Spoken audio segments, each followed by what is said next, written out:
बहुत स्पेशल दिन है आज, मतलब अभी रात हो रही है, कल होगा बहुत स्पेशल दिन, क्योंकि पिछले 3 साल से मैं अपने घर वालों से नहीं मिला। पिछले साल मेरा प्लान था मैं पाकिस्तान जाऊं, मगर आप लोगों को पता है पूरी दुनिया बंद हो गई थी। तो आज वो दिन है, पूरे 2 साल 11 महीने और कुछ दिन हो गए, मतलब 3 साल होने वाले हैं और अब मैं पाकिस्तान जा रहा हूं।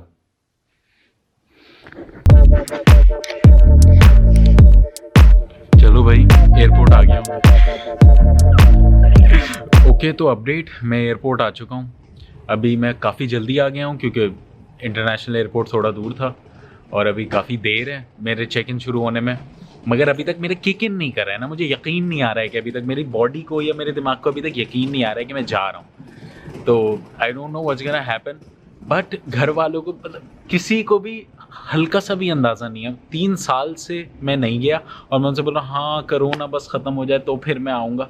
मगर मुझे शक है कि जो मेरे वालिद साहब है ना, इनको पता है, मतलब ये इनका रिएक्शन, अम्मी का तो चलो रिएक्शन अच्छा होगा ही, मैं इन सबको सरप्राइज़ कर रहा हूँ क्योंकि 3 साल बाद किसी को कुछ भी नहीं पता। तो अम्मी का तो रिएक्शन, अम्मियाँ तो सबकी एक जैसी होती है, मगर पापा का कैसा रिएक्शन होगा मुझे ये देखना है, क्योंकि वो ऐसा होगा, मैं अभी बताता हूँ। आ गए हो और बैठो, चलो थोड़ा शायद गले वाले मिलने।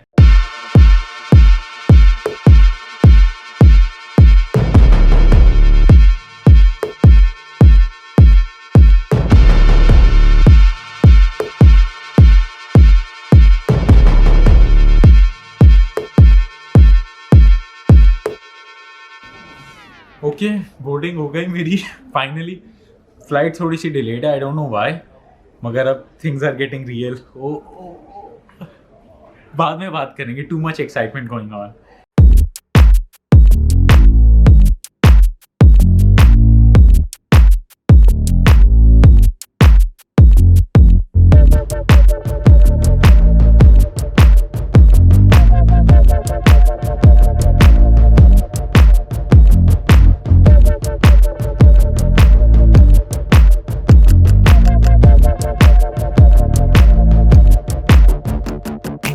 ओके, तो अपडेट, मैं इस्तांबुल एयरपोर्ट पे पहुंच गया हूँ। इसके बाद अब मेरी एक फ़्लाइट है डायरेक्ट कराची, यहाँ से कराची। तो आई होप वहाँ भी मैं सही से पहुँच जाऊँ। बहुत यहाँ गर्मी है अभी। यहाँ जैसे ही मैं लैंड करा ना, तो मुझे अचानक से मस्जिद का साइन दिखा, मैंने बोला आ गए, पहुँचने वाला हूँ बस। ओके, तो फ़्लाइट अपडेट, मैं अब इस्तांबुल टू कराची में बैठ गया हूँ और इतने सारे पाकिस्तानी मैंने बहुत लंबे अरसे में एक साथ नहीं देखे और सारे कंप्लेन कर रहे हैं यार हमें ऐसी सीट मिल गई कि यार हमें तो ऐसी सीट मिल गई और हमें विंडो सीट नहीं मिली और ये और वो, इतनी कंप्लेन मस्त आ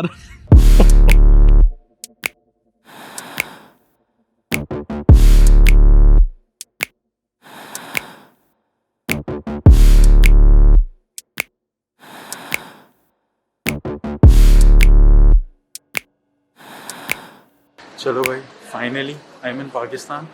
कराची एयरपोर्ट लैंड कर चुका हूँ मैं, तो ये लैंडेड।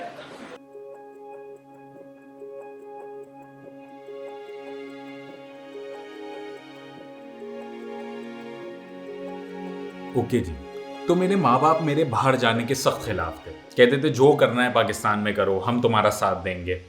और नेचुरली फिर मैं अपने बचपन में अपने माँ बाप के खिलाफ हो गया। ये बात मुझे उस टाइम समझ नहीं आती थी क्योंकि मेरे माँ बाप मुझे बहुत चाहते थे और मैं अपनी ज़िंदगी में बहुत कुछ करना चाहता था। और जब मैं बाहर चला गया, मेरे माँ बाप ने फाइनली गिव अप कर दिया, मुझे इजाज़त दे दी, तो फिर मुझे अपनी ज़िंदगी के चैलेंजेस फेस करना पड़े। मैं जिस दाल और चावल से भागकर पाकिस्तान से गया था, वही दाल चावल को मैं याद करता था और मैं हमेशा सोचता था कि जब कभी भी मैं पाकिस्तान जाऊंगा, मुझे मौका मिलेगा। पिछले साल मुझे जाना था, मगर वो 1 साल और पेंडेमिक की वजह से लेट हो गया। तो मैं सोचता था जब भी मैं जाऊंगा, मैं चुपचाप पीछे के दरवाजे से किचन तक जाऊंगा और मैं चिल्लाता हुआ निकलूंगा, यार आज फिर से दाल चावल बना दिए। मगर जब आप फ्लो में होते हो ना, जब मैं फाइनली अपने घर पहुंचा और मैंने घर देखा, तो मैं सब कुछ भूल गया, सारी मेमोरीज भूल गया।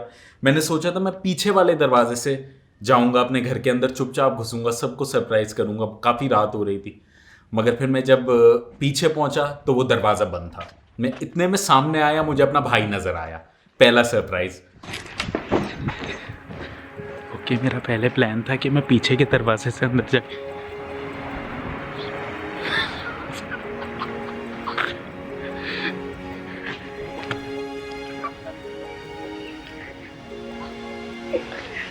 मैं भी आपको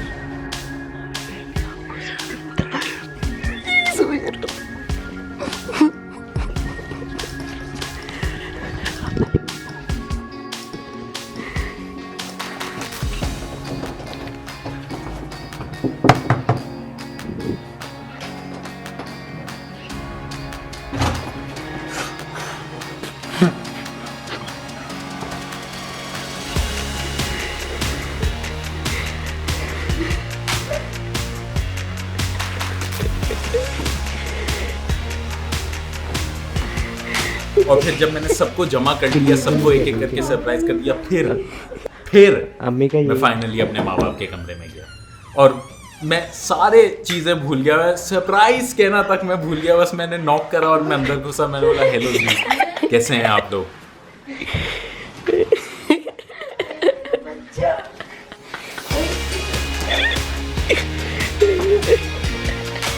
यार गए थे तो हमें अगर फिर इतनी जल्दी वापस आना था।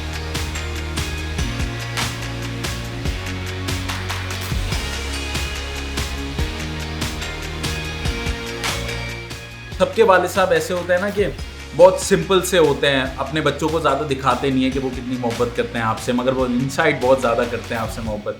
तो मैं सोच रहा था, मगर जैसे ही मेरे वाले साहब से मेरा आई कांटेक्ट हुआ, मैंने बस जाके उन्हें गले लगा लिया और हम दोनों को पता था, हम दोनों इमोशनल हो गए। वैसे तो हम दोनों ही बिल्कुल कभी इमोशनल नहीं होते, बहुत ज़्यादा सख्त लौंडे हैं, मगर उधर हम दोनों भी पिघल गए। जब आप बाहर चले जाते हो आपको फिर रियलाइज होता है कि वो आपसे कितनी मोहब्बत करते थे कि वो आपको दुनिया फेस करने ही नहीं देना चाहते थे, और फिर आप कितने स्टबर्न थे कि आप फिर भी अड़ गए कि नहीं मैं तो करके ही रहूँगा, और फिर आप उसमें कितना सफ़र करते हो और अपनी ज़िंदगी से सीखते हो। मगर इसी का नाम ज़िंदगी है कि जब तक आप खुद से एक्सपीरियंस नहीं करते और खुद से जब तक आप मेहनत नहीं करते और सफ़र नहीं करते ना, तब तक आपको वो चीज़ हासिल नहीं होती। और अगर हासिल हो भी जाए तो आप उसको फिर से गंवा बैठते हो कि आपने वो मेहनत नहीं करी होती वो चीज़ हासिल करने के लिए। खैर, इसी के साथ आज के लिए इतना ही। अगर आप लोगों को ये वीडियो पसंद आई और इसमें से कोई भी बात आपके दिल पे लगी तो please consider liking and subscribing this channel and this video. अब नेक्स्ट कुछ वीडियोस मैं पाकिस्तान के बारे में डालूंगा, मुझे अभी अपने दोस्तों को भी सरप्राइज़ करना है, तो प्लीज़ कंसिडर सब्सक्राइबिंग। और फिर आज के लिए इतना ही, आई सपोज तो कल मिलते हैं ना। Peace out.